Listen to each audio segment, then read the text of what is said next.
I'm here with Kylie, a drug and alcohol counsellor. Kylie, would you just explain your role within your business? Certainly. I work for an organisation called the Windana Society, in particular Windana Youth Community House, or WICH as we affectionately call it, which is a drug and alcohol detox for youth aged 12 to 21. Youth come and stay for a period of 12 days where we would support them through withdrawal. My role is as a caseworker. As a part of that role, I provide counselling to the clients, support in relation to brief interventions. If there's an issue that has occurred throughout their stay, I provide interventions for that. Yep. I also provide short-term case management, where I conduct a risk assessment on the client when they come into the service, and with the client we identify areas of risk within their lives. I will then refer them to appropriate services for ongoing support. It may be outreach, it may be accommodation services, as they may be homeless. Yep. It could also be just a doctor, just any area that they need support in. Okay.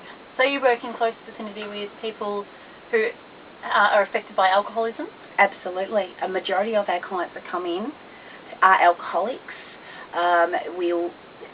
They're assessed before they come into the program. Once they're in the program, we support them through their withdrawal. Okay, and do you find that relapse is a significant issue with people who are struggling with alcoholism? Yes, it definitely is. We have a number of clients that have come through our service a number of times. Part of my role is to, with the client, identify relapse triggers, which are basically things that may lead them to want to use and reuse drugs and alcohol, and also we identify together some strategies to help minimise those triggers. Okay, so what would you say are the main significant triggers for relapse? Well, there is of course the peer pressure, friends ringing them up saying, hey, come and have a drink. Another one is movies, watching a movie with alcohol use in the actual film. It may be listening to a song that they may have used while they were using in the past that could also trigger them. Magazines is another one, opening up a magazine and opening to an alcohol ad. That can even trigger them. Seeing a billboard with alcohol can also trigger them. Being in an environment where they've drank before, driving past a pub. Yeah. The external triggers are extensive. Yeah. So you'd say that external factors are the main relapse trigger? Absolutely, yes, I can say that for sure. Yeah. So, in relation to advertising, do you think that it's going at a steady rate, or do you think that the amount of advertising in relation to alcohol is going to grow and, really, really just multiply and become a really significant factor in the lives of people struggling with alcoholism? Well, more and more I've noticed that alcohol is targeting youth in particular, with lolly drinks, with the mixers. Youth are the future, I guess. Yep. And they're trying to get youth to buy their drink, try their drink.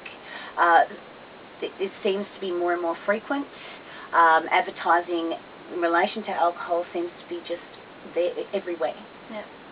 So do you think this increased amount of advertising is going to have a significant increase for relapse for these people struggling, or it's going to make it a heck of a lot harder? Yeah. Absolutely. It's harder for us as workers as well. Yeah. We keep seeing these clients come back time and time again, and they're motivated. They want to remain abstinent, and alcohol in particular seems to be the hardest one to remain abstinent from. With the illicit substances, it's not so readily available, it's not so in your face. And it's not so acceptable, I suppose, as well. That's right, and the advertising and the media don't positively cover those drugs like alcohol does. Yes. So, yes. All right.